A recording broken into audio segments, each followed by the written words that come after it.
Salam damai sejahtera Bapak, Ibu, serta saudara-saudari semua. Untuk mengawali renungan tentang firman Tuhan pada hari ini, mari kita bersatu dalam doa. Tuhan Allah Bapa di surga yang melampaui segala akal, hati, dan pikiran kami, umat manusia, berfirmanlah kepada kami sebab kami bersedia untuk mendengar, dan atas pertolongan Roh Kudus, mampukan kami agar boleh melaksanakan firman-Mu itu dalam hidup kami sehari-hari. Hanya dalam nama Tuhan Yesus kami mohon kepadamu. Amin. Sebagai nas renungan firman Tuhan hari ini diambil dari Lukas 14 ayat 27 yang berbunyi, "Barang siapa tidak memikul salibnya dan mengikut aku, ia tidak dapat menjadi muridku." Sebagai tema yang diangkat dari nas renungan kita ini adalah menjadi dan sebagai murid Tuhan Yesus. Pada hari yang kita jalani di tahun 2024 hari ini, kita hidup sudah lebih dari 330 hari. Kita ada dan berada di dunia ini, dan apa yang ada pada hidup kita ini semua adalah karena anugerah dan kasih karunia Tuhan Allah Bapa kita yang sudah menyatakan diri di dalam Yesus Kristus secara manusiawi dan hadir di hati kita dalam persekutuan Roh Kudus. Marilah kita ketahui bahwa sebagai orang yang beriman percaya dan mengakui Yesus Kristus adalah Tuhan dan Juru Selamat bagi kita umat manusia, maka kita adalah murid-murid yang taat dan setia di dalam memenuhi hidup kita di dunia ini hanya sesuai dengan kebenaran firman-Nya saja. Masalahnya adalah apakah kita sadar bahwa kita ini mau mengaku bahwa diri kita ini adalah benar hidup sebagai murid Tuhan kita Yesus Kristus? Sebab jika kita sebagai seorang murid, maka kita pasti akan mengikuti serta mau untuk senantiasa Yesus Kristus yang adalah Tuhan maupun guru kita. Sesungguhnya apabila kita beri tempat di hati kita dalam setiap momen kehidupan, dan jika kita sungguh memang mengaku sebagai muridnya, maka kita akan senantiasa membicarakan dan menampakkan bahwa Tuhan Yesus Kristus itu nyata ada di dalam penampilan diri kita.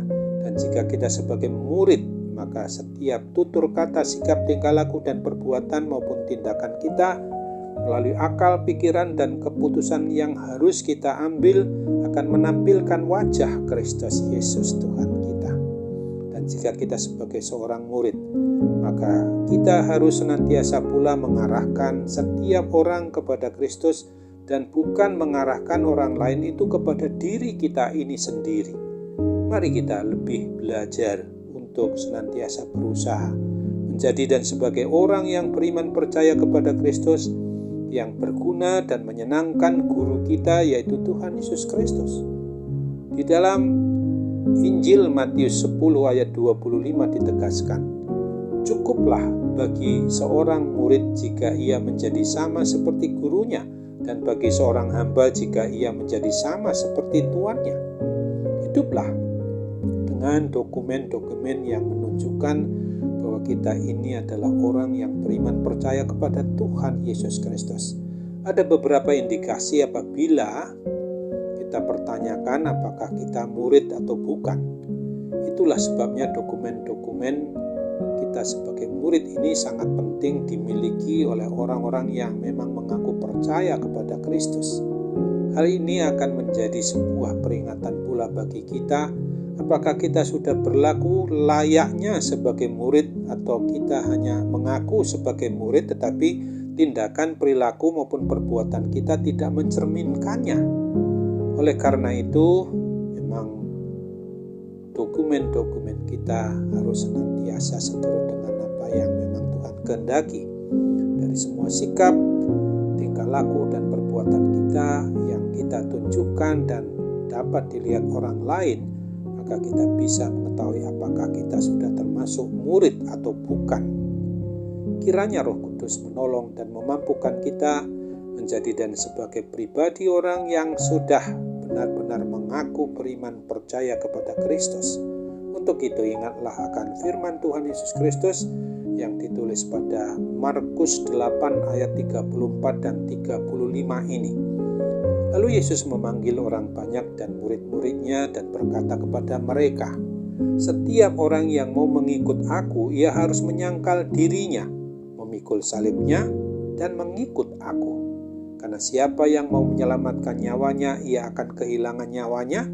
Tetapi barang siapa kehilangan nyawanya karena aku dan karena Injil, ia akan menyelamatkannya." Amin.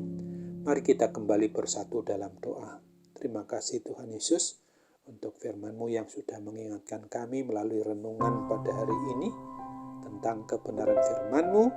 Maka mampukan kami untuk boleh menjadi dan sebagai murid Tuhan Yesus Kristus di dalam kenyataan hidup kami sehari-hari di rumah maupun di luar rumah, di pekerjaan, di sekolah, dan di mana saja kami berada, supaya benar-benar tindakan kami memperlakukan sesuatu apa yang Tuhan kehendaki dalam hal kemuritan, supaya kami benar-benar menyatakan apa yang Tuhan kehendaki sebagai guru Tuhan dan juru selamat bagi kami.